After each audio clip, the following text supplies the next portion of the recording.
بسم اللہ الرحمن الرحیم۔ ایاک نعبد و ایاک نستعین۔ میرے پاکستانیوں، میں آپ کے سامنے آج حاضر اس لیے ہوا ہوں کہ دنیا میں بڑی تیزی سے صورتحال بدل رہی ہے اور اس کے پاکستان کے اوپر اثرات ہیں۔ سب سے پہلے میں شروع کرنا چاہتا ہوں پاکستان کی فارن پالیسی سے۔ میں نے 2 دورے کیے، ایک چائنا کا اور ابھی رشیا کا، روس کا۔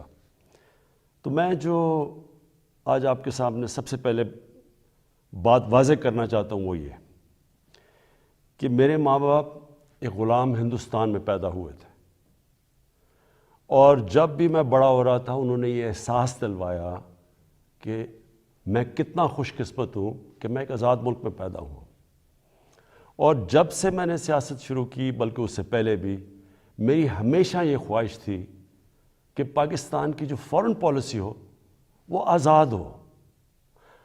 اب آزاد فارن پالیسی کا کیا مطلب ہے؟ آزاد فارن پالیسی کا مطلب یہ ہوتا ہے کہ ایک قوم اپنے لوگوں کے فائدے کے لیے فارن پالیسی بنائے، وہ فارن پالیسی نہ بنے جو کسی اور کا فائدہ کرے اور اپنے ملک کو نقصان پہنچا دے۔ اور میں آپ کو اس غلط فارن پالیسی کی مثال دینا چاہتا ہوں کہ جو ہم نے امریکہ کے ساتھ اس کی وار آن ٹیرر میں جب حصہ لیا تو میں شروع سے کہتا گیا، میری پارلیمنٹ میں تقریریں ہیں کہ ہماری اس جنگ سے کوئی تعلق نہیں تھا، کوئی پاکستانی ملوث نہیں تھا۔ 9/11 میں ہمارا کوئی اس سے لینا دینا نہیں تھا۔ تو میں تب سے کہتا گیا کہ ہمیں اس میں شرکت نہیں کرنی چاہیے۔ ہم نے پہلے امریکہ کے ساتھ کی جنگ میں شرکت کی، سوویت یونین کے خلاف، جب وہ افغانستان میں جہاد میں شرکت کی، اور پھر 10 سال کے بعد جب پھر شرکت کی 9/11 کے بعد امریکہ کے ساتھ اس کی جنگ میں، تو جب ہم تب شرکت کر رہے تھے کہ جہاد تھی کہ افغانستان میں کوئی فورن آکوپیشن ہوئی تو اس کے خلاف جہاد ہے، لیکن اب جب امریکہ افغانستان میں آ گیا تو اس کے خلاف دہشت گردی تھی۔ اس پالیسی کے میں شروع سے خلاف تھا، اور بدقسمتی سے یہ فارن پالیسی پاکستانیوں کے فائدے کے لیے نہیں کی گئی۔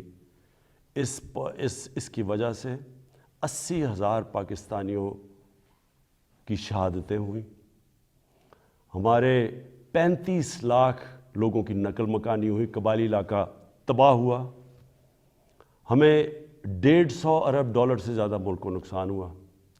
لیکن جو اس کی سب سے شرمناک بات کیا تھی کہ دنیا کی تاریخ میں پہلی دفعہ ایک ملک کسی کی حمایت میں جنگ لڑ رہا ہے اور وہ ملک اسی ملک کے اوپر بمباری کر رہا ہے۔ ہمارے ملک میں 400 سے زیادہ ڈرون اٹیکس کیے گئے، ہمارے ہی دوست کہ جس کے لیے ہم جنگ لڑ رہے تھے۔ اس سے بھی زیادہ شرمناک چیز کیا ہے کہ ملٹری ڈکٹیٹرز تو ہمیشہ تاریخ ہے پاکستان کی کہ وہ ہمیشہ چاہتے ہیں کہ دنیا ان کو ایکسیپٹ کرے، ان کو مانے، ان کو لیجٹمائز کرے، اور وہ ہمیشہ آسان ہوتے ہیں سپر پاورز کے لیے استعمال کرنا۔ لیکن جنرل مشرف کے دور میں تو صرف 10 ڈرون اٹیکس ہوئے، لیکن جو 2 ڈیموکریٹک لیڈرز آئے، آصف زرداری اور نواز شریف، 10 سال، ان کے 10 سال میں 400 ڈرون اٹیکس ہوئے۔ اب میں سوال یہ ہے، اور میں پھر سے واپس آتا ہوں کہ آزاد فارن پالیسی کیا ہوتی ہے؟ آزاد فارن پالیسی تو یہ ہونی چاہیے تھی کہ یہ 2 ڈیموکریٹک لیڈرز کو امریکہ کو کہنا چاہیے تھا کہ ہمارے جب آپ بمباری کر رہے ہیں، ہمارے لوگ مار رہے ہیں، اس میں عورتیں بچے مار رہے ہیں، بے قصور لوگ مار رہے ہیں، تو کیا 2 ڈیموکریٹک لیڈرز کو سٹینڈ نہیں لینا چاہیے تھا اس کے اوپر؟ ایک سٹیٹمنٹ نہیں دی دونوں نے، بلکہ آصف زرداری نے اس کو ایک باب وڈورڈ جو بہت بڑا صحافی ہے امریکہ کا، وہ اپنی کتاب میں لکھتا ہے کہ آصف زرداری نے امریکہ کے آرمی چیف کو کہا کہ کولیٹرل ڈیمیج سے مجھے کوئی فرق نہیں پڑتا جو ڈرون اٹیک سے جو بے قصور لوگ مرتے ہیں۔ اور یہ کیوں ہے؟ میں صرف آپ کو اس لیے یہ شروع میں بات فارن پالیسی کی، یہ اس لیے ہے کہ جب ملک کے سربراہوں کے پیسے اور جائیداد ملک سے باہر پڑی ہوتی ہے، جب ان کے اربوں ڈالرز کی پراپرٹی اور بینک بیلنسز اور آف شور اکاؤنٹس ہوتے ہیں، وہ کبھی اس ملک کی بہتری کے لیے فائدہ نہیں کرتے، وہ اپنے پیسے بچانے کے لیے کرتے ہیں۔ اور آج روس کے جو بڑے بڑے بزنس مین، جن کو اولیگارکس کہتے ہیں، جن کے پیسے پڑے ہوئے ہیں لنڈن اور جن کی پراپرٹیز ہیں وہاں، آج جب سے یہ جنگ شروع ہوئی ہے انہوں نے سب فریز کرنے شروع کر دیے، ضبط کرنے شروع کر دیے جو ان کے پیسے پڑے ہوئے ہیں، ان کے بزنس مین کے پیسے پڑے ہوئے ہیں مغربی بینکس میں اور مغربی کیپٹلز میں۔ تو اس لیے ہمارے ملک کی پالیسی آزاد ہو ہی نہیں سکتی۔ اور میں اپنی قوم کو آج کہنا چاہتا ہوں، آپ جب ووٹ ڈالیں تو یہ سمجھ جائیں کہ اگر اس ملک میں آپ آزاد فورن پالیسی چاہتے ہیں تو کبھی اس پارٹی کو ووٹ نہ ڈالیں جن کے سربراہ کے پیسے اور دولت اور جائیدادیں ملک سے باہر پڑی ہیں، وہ کبھی آزاد فورن پالیسی نہیں بنائیں گے۔ میں نے جتنے بھی دورے کیے، 2 چین کے بڑے امپورٹنٹ دورے تھے، اللہ کا کرم ہے کہ ہمارے ملک کو بھی عزت ملی، اور پاکستان کے لیے انشاءاللہ وقت ثابت کرے گا بڑے زبردست۔ ہم نے دونوں جگہ بات چیت کی، خاص طور پہ چین پہ۔ جو روس میں ہم نے جانا تھا، اس لیے ہم نے جانا تھا کہ ہم نے 20 لاکھ ٹن گندم امپورٹ کرنی ہے روس سے۔ اور دوسری چیز، جو روس ایک ایسا ملک ہے جس میں میرے خیال میں دنیا کی 30% گیس ہے، تو آگے جس طرح پاکستان کی گیس کم ہو رہی ہے، ہم نے انشاءاللہ ان سے ہم نے جو معاہدے کیے ہیں کہ ان سے ہم گیس امپورٹ کریں گے۔ اور چین کے سامنے ابھی تھوڑی دیر کے بعد انشاءاللہ اس قوم کے سامنے آ جائے گا کہ جس طرح کے چین کے ساتھ ہمارے معاہدے ہوئے ہیں، اور خاص طور پہ سی پیک کا جو دوسرا فیز ہے۔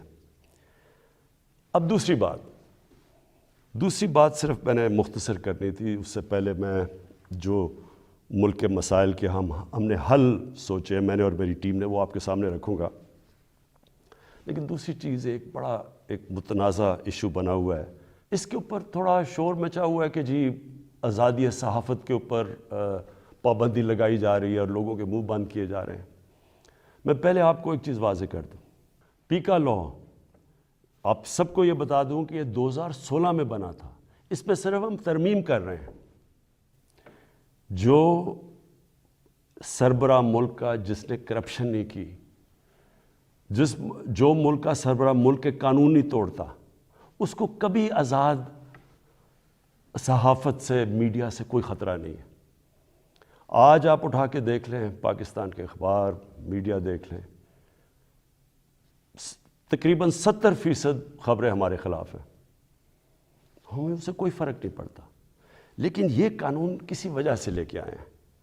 اس کی وجہ یہ ہے کہ پاکستان میں سوشل میڈیا کے اوپر اس طرح کا گند آ رہا ہے، اس طرح کی چیزیں آ رہی ہیں، چائلڈ پورنوگرافی آ رہی ہے، یعنی جو ہمارے اسلامک ویلیوز کی خلاف ورزی، ہمارے چھوڑے دنیا میں کسی بھی مہذب معاشرے میں اس طرح کی چیزیں نہیں آتی جو اب ہمارے سوشل میڈیا پہ آ رہی ہیں۔ میرے پاس ریکارڈ ہے اس وقت کہ 94,000 کیسز پڑے ہوئے ہیں ایف آئی اے کے پاس، جس کے اندر گھر کی عورتوں کو تنگ کیا ہوا ہے، ان کے خلاف، اور لوگوں کے گھر اجڑ رہے ہیں کیونکہ گند اچھال رہا ہے، فیک نیوز آ رہی ہے، تصویریں گندی دی جا رہی ہیں۔ ابھی تک صرف 38 کیسز کا فیصلہ ہوا ہے 94,000 کیسز میں سے۔ عام لوگوں کو تو چھوڑیں، پرائم منسٹر ایک ملک کو چھوڑیں کہ عمران خان ہے یا کوئی بھی ہے، اس کو بھی نہیں بخشا جا رہا۔ ایک صحافی نے 3 سال پہلے لکھا کہ جی عمران خان کی بیوی گھر سے چھوڑ کے چلی گئی ہیں، اور جی عمران خان نے کوئی غلط غیر قانونی کام کیا بانی گالہ میں نے عدالت میں کیس کیا۔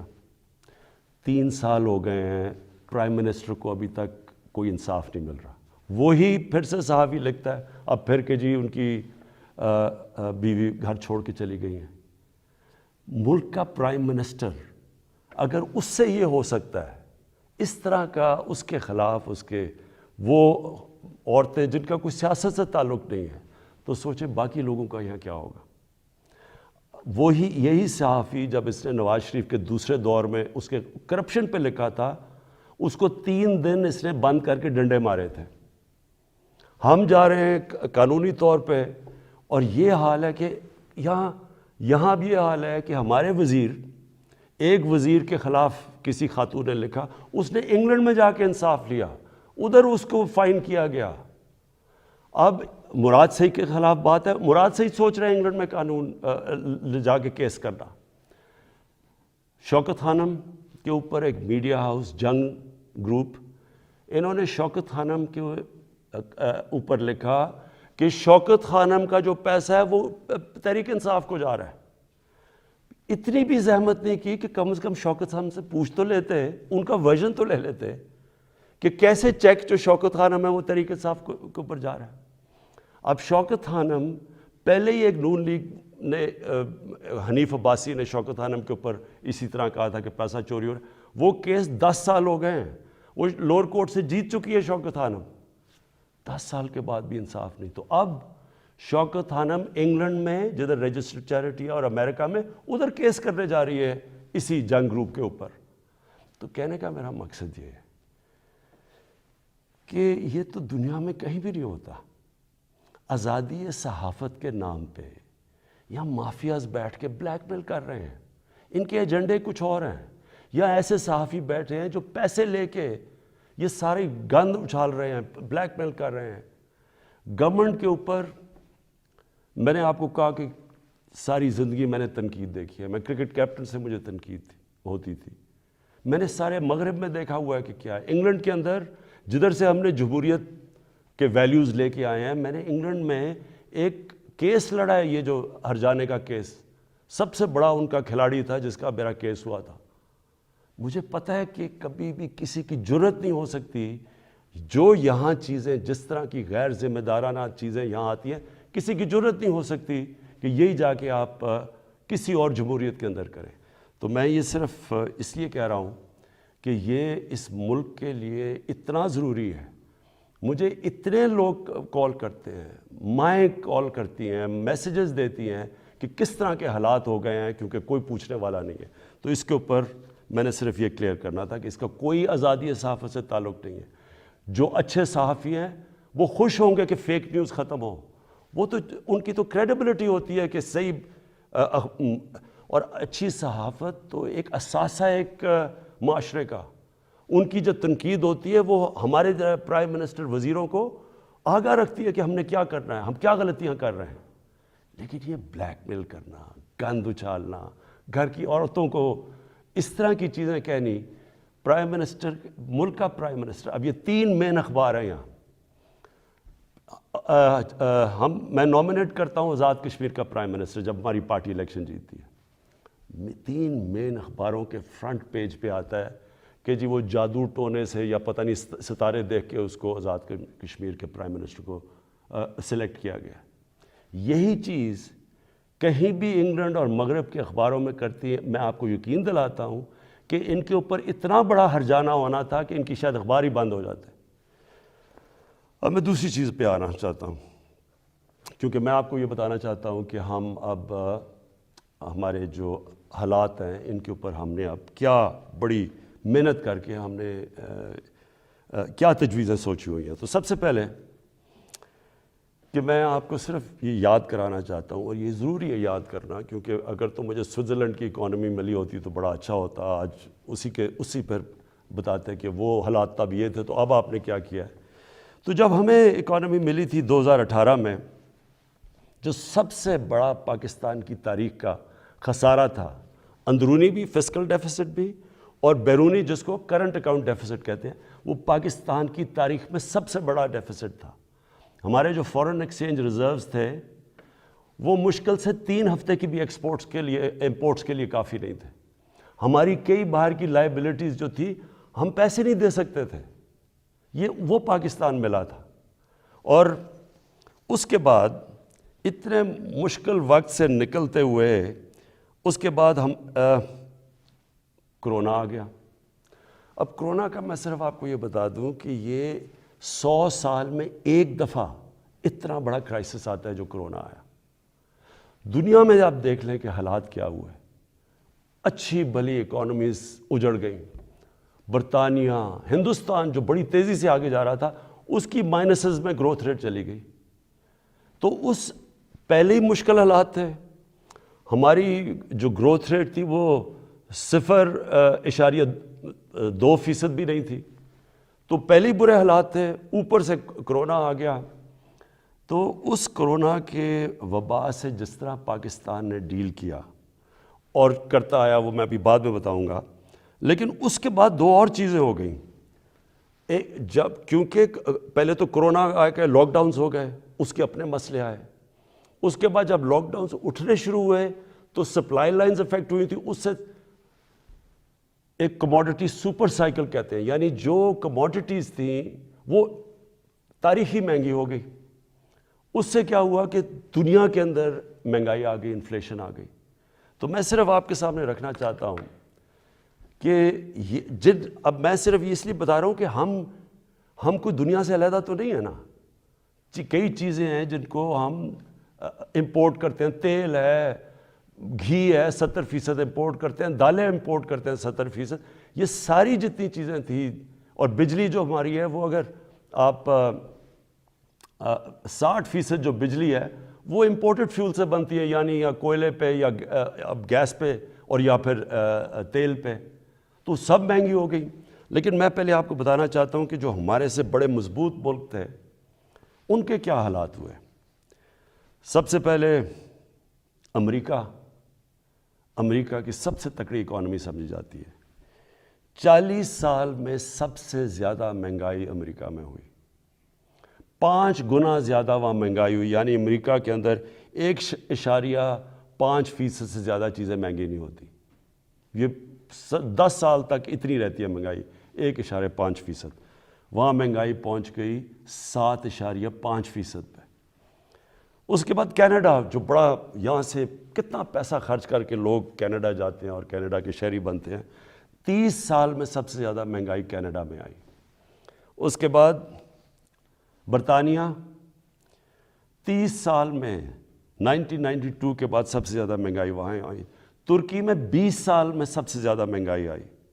اور میں صرف کیونکہ ہمیں سب سے زیادہ شور مچایا جاتا ہے کہ جی بڑی مہنگائی آ گئی، ہمیں گورنمنٹ کو ہٹا دو کیونکہ اتنی مہنگائی آ گئی.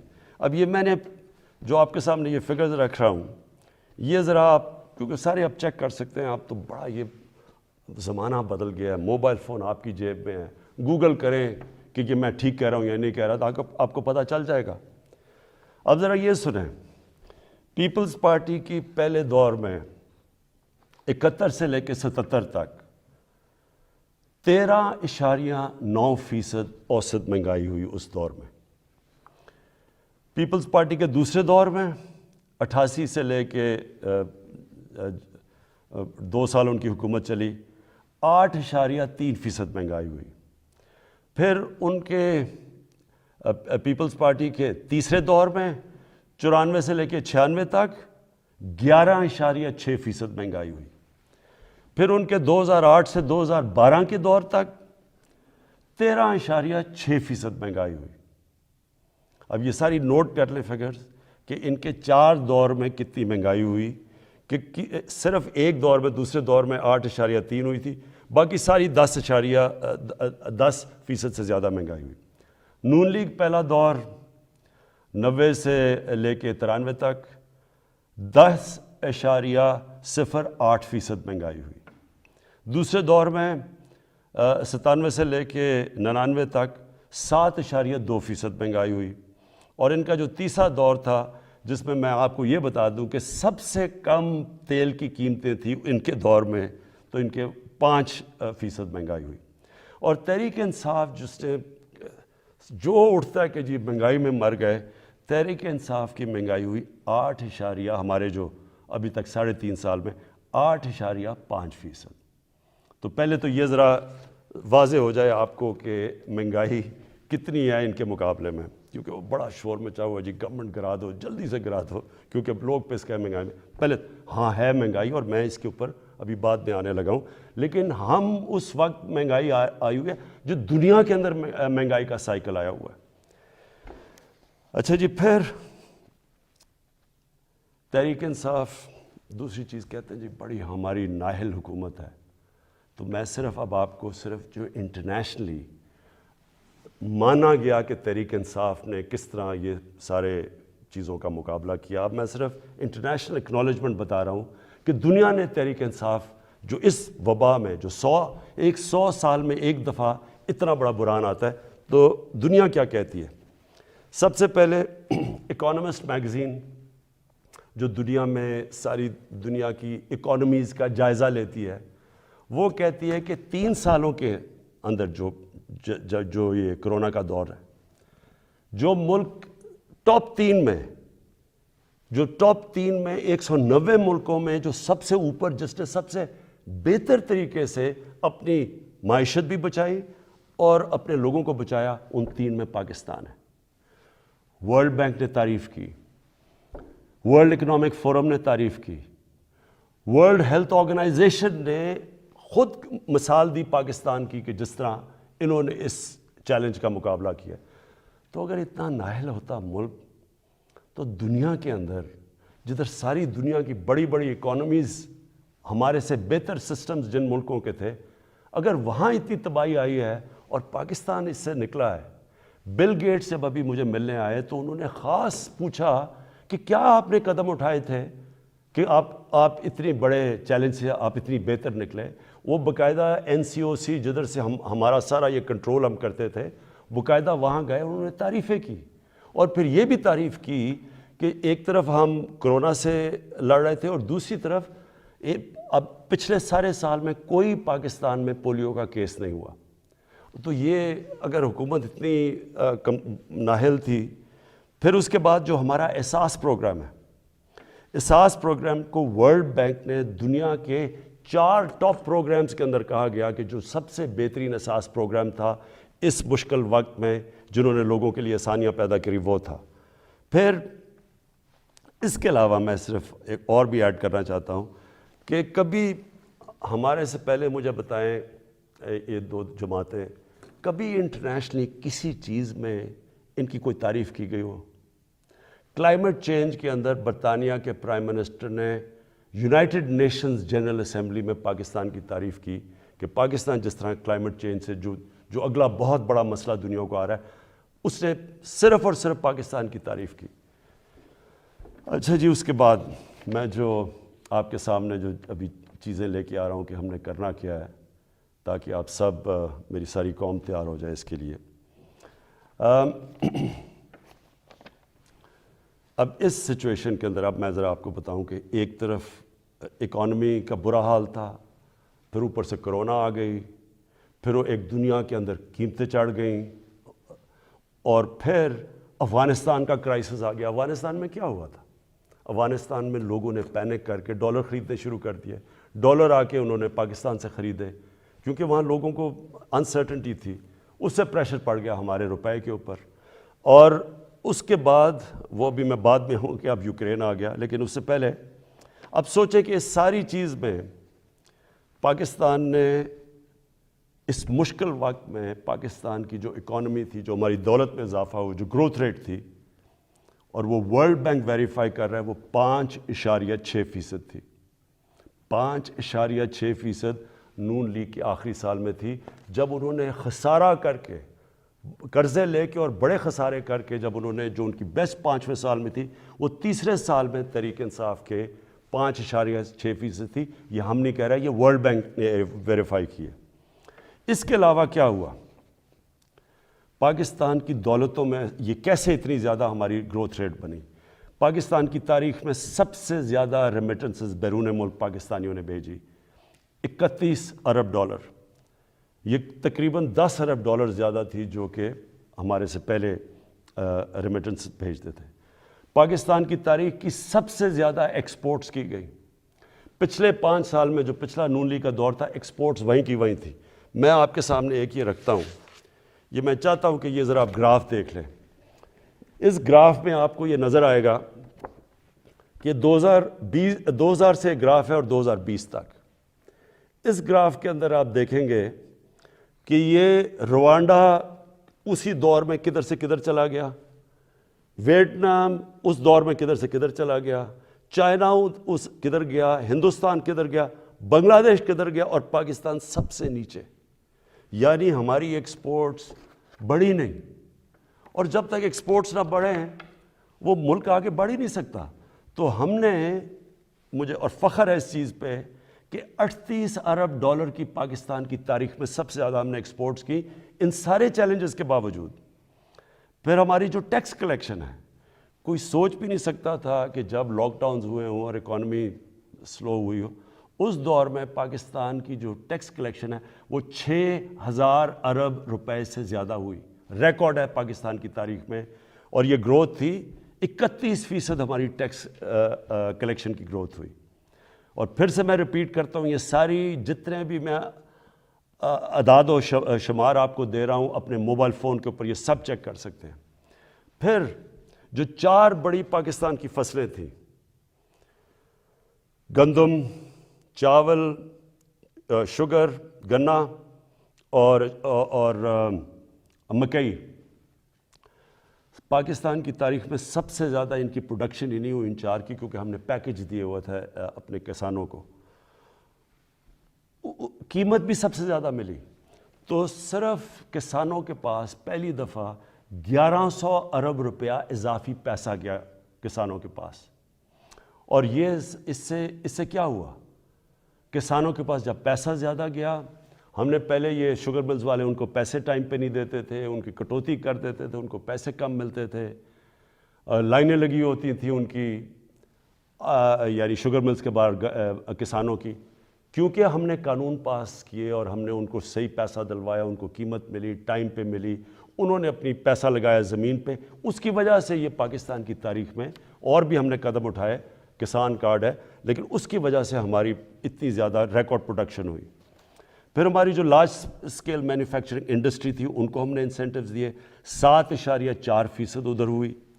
ہماری جو ٹاپ پاکستان کی 100 کمپنیز تھیں، انہوں نے 930 ارب روپے کا پروفٹ جو ریکارڈ کمایا، اس سے کبھی اتنا زیادہ پروفٹ ہی انہوں نے کمایا.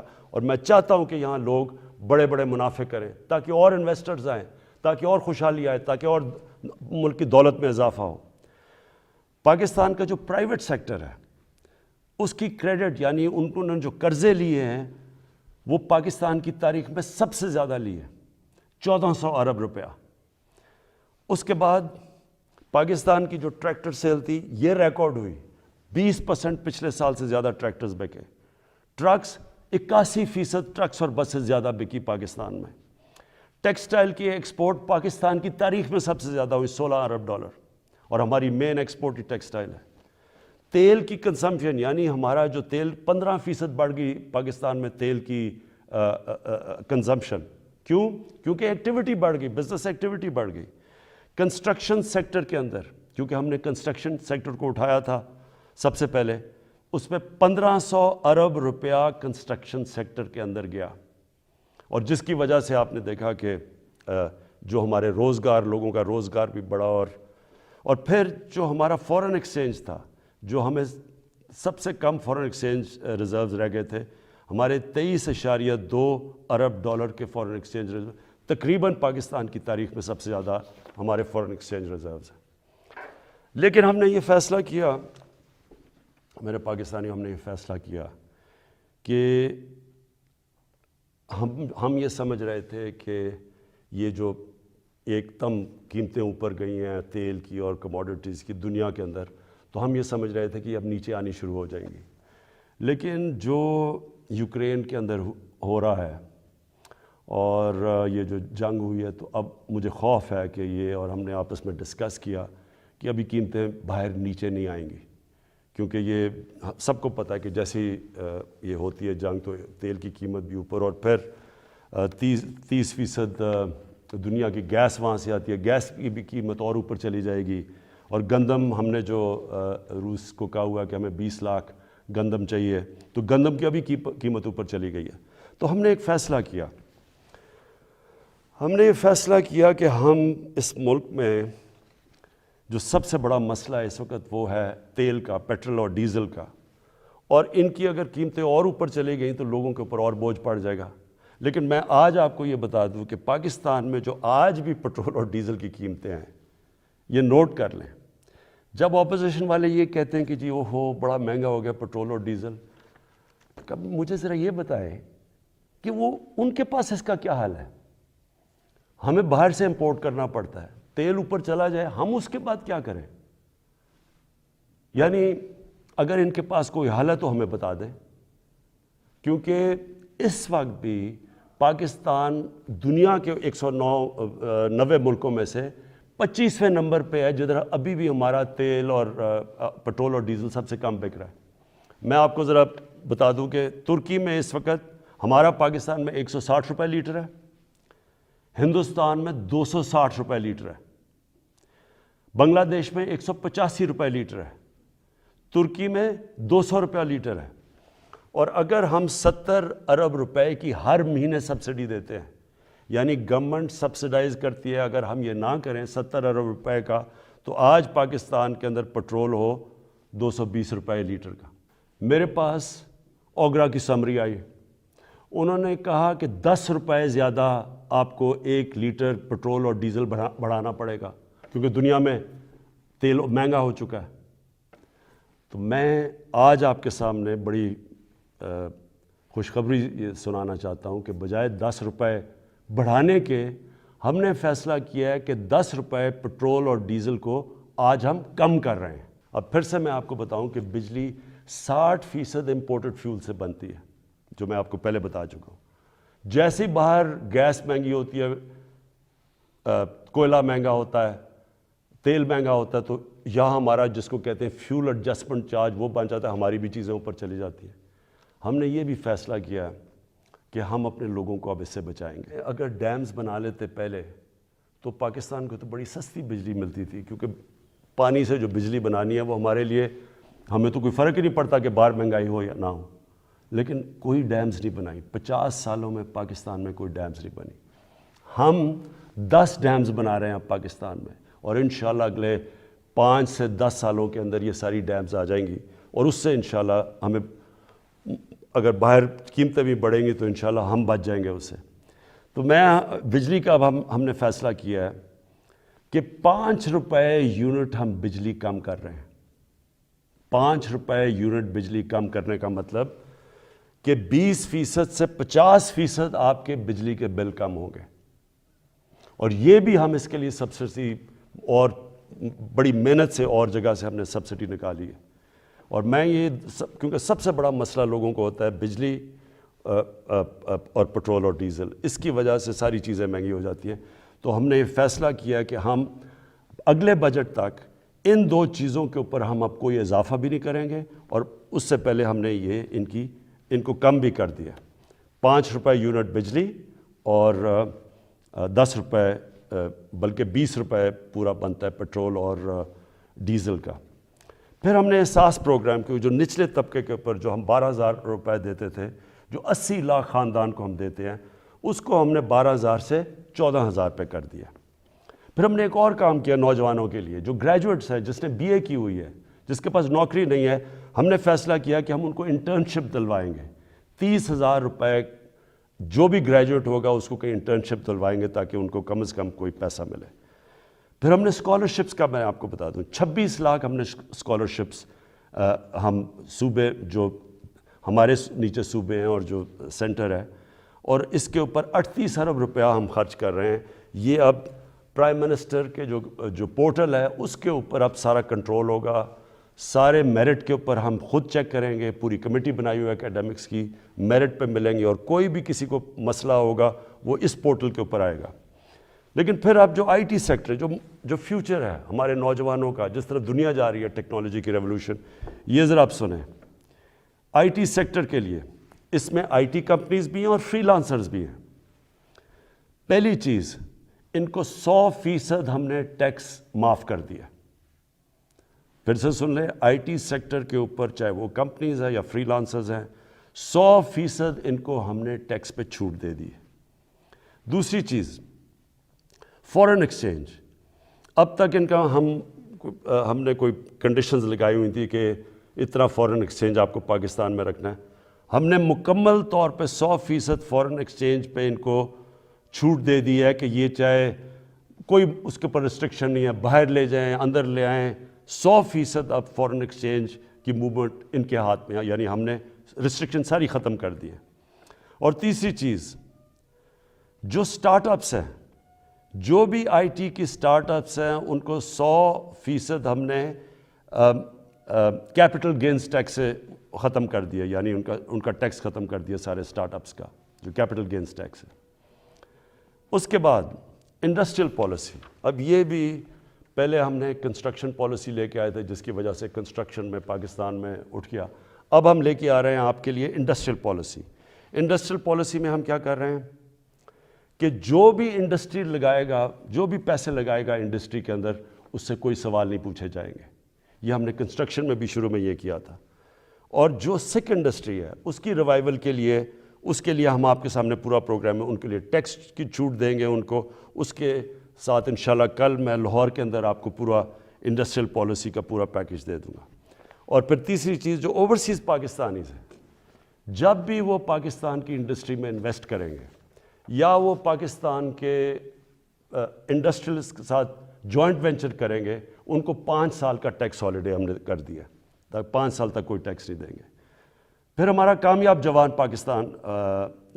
پاکستان پروگرام ہے، سود کے بغیر قرضے دیں گے بزنس شروع کرنے کے لیے نوجوانوں کو، سود کے بغیر کسانوں کو دیں گے قرضے، سود کے بغیر وہ اپنی زمین پہ پیسہ خرچ کر رہے ہیں، اور پھر سستا سبسڈائز، بالکل جو غریب لوگ اپنا گھر بنانا چاہتے ہیں ان کو بالکل سستا قرضہ دیں گے۔ پھر اور یہ 407 ارب روپے کے قرضے ہیں جو یہ ان 3 ایریاز میں جائیں گے، لو کاسٹ ہاؤسنگ، گھروں کے لیے، کسانوں کے لیے اور بزنس کرنے کے لیے شہروں میں 407 ارب کے قرضے یہ اگلے 2 سال میں ہم دیں گے۔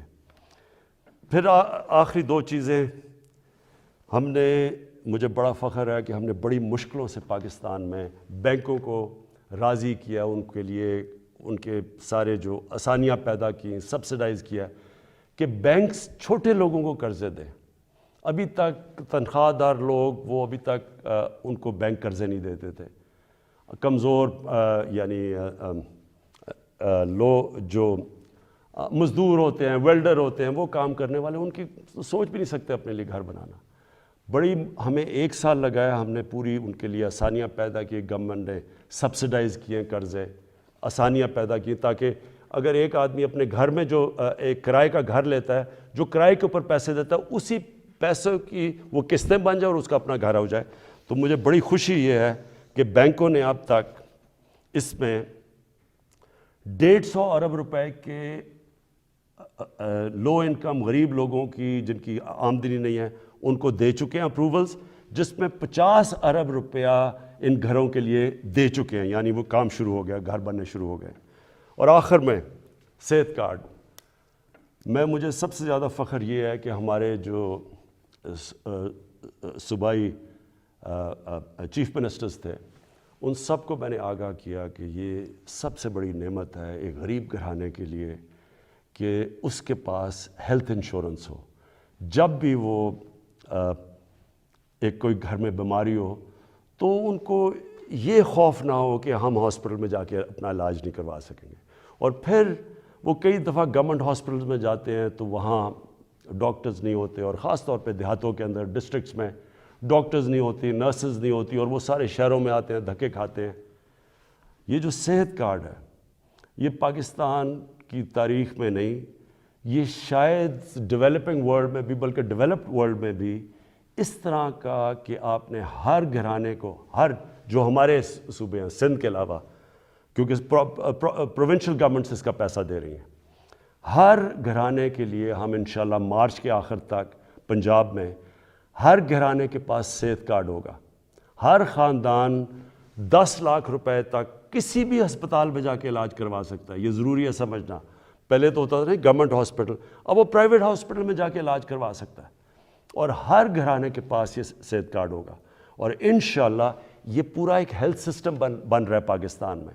ابھی سے چھوٹے چھوٹے ہاسپٹل دیہاتوں میں جانا شروع ہو گئے ہیں۔ کیونکہ دیہاتوں میں ہمارے گورنمنٹ ہاسپٹل میں ڈاکٹرز نہیں ہوتے کئی دفعہ، تو پرائیویٹ سیکٹر جانا شروع ہو گیا. اور میری یہ خواہش تھی کہ پاکستان میں ایک پورا جال بچ جائے ہاسپٹلس کا. تو گورنمنٹ کے پاس تو کبھی بھی اتنا پیسہ نہیں آنا تھا، تو اب پرائیویٹ سیکٹر کے لوگ خود جائیں گے، کیونکہ اب ہیلتھ کارڈ ہوگا. غریب سے غریب گھرانے کے پاس بھی ہیلتھ کارڈ ہوگا، اور اگر ان کو گھر میں کوئی بیماری ہو وہ جا کے پرائیویٹ ہاسپٹل میں بھی اپنا علاج کروا سکتے ہیں. یہ میں سمجھتا ہوں کہ ہم نے جو ہماری 3.5 سال کی حکومت ہے، یہ سب سے بڑا کام ہے. کیونکہ جب کوئی گھر میں ایک بیماری ہو اور آپ کے پاس پیسہ نہ ہو، تو اس سے زیادہ ایک خاندان کی بے بسی کا عالم نہیں ہوتا. میں آخر میں آپ کے سامنے، اپنی قوم کے سامنے یہ کہنا چاہتا ہوں کہ مجھے پتہ ہے یہ مشکل حالات ہیں. مجھے پتہ ہے کہ ہم نے یہ جو 3.5 سال گزارے ہیں، کبھی ایک مشکل سے نکلتے تھے، پھر دوسری مشکل، کبھی پلوامہ ہو گیا، تو کبھی کرونا ہو گیا، اور اس کے بعد پھر مسئلے، اور اب یوکرین کا مسئلہ آ گیا. لیکن یہ میں آج آپ کو کہتا ہوں کہ سارا وقت میری اور میری حکومت صرف ایک چیز سوچتی ہے کہ ہم آپ کے اوپر کس طرح یہ جو آپ کے اوپر بوجھ پڑا ہوا ہے، یہ ہم کیسے کم کر سکتے ہیں. اور انشاءاللہ یہ جب ہم اس سے نکلیں گے، اور جس طرح ماشاءاللہ ہمارا ملک صحیح راستے پہ چل پڑا ہے، اکانومی صحیح راستے پہ چل پڑی ہے. بلومبرگ ویسے میگزین جو کہ دنیا کی اکانومیز کا جائزہ لیتی ہے، اور پھر IMF جس نے ابھی رپورٹ میں کہا ہے کہ پاکستان کی جو گروتھ ہے، جو ان کی دولت میں اضافہ ہے، جو ہوتا جا رہا ہے، وہ اب یہ صحیح راستے پہ، اور یہ سسٹینیبل ہے. یہ بہت بڑی چیز ہے کہ ایک مشکل وقت سے نکل کے آج پاکستان صحیح راستے پہ نکل چکا ہے. پاکستان پائندہ باد.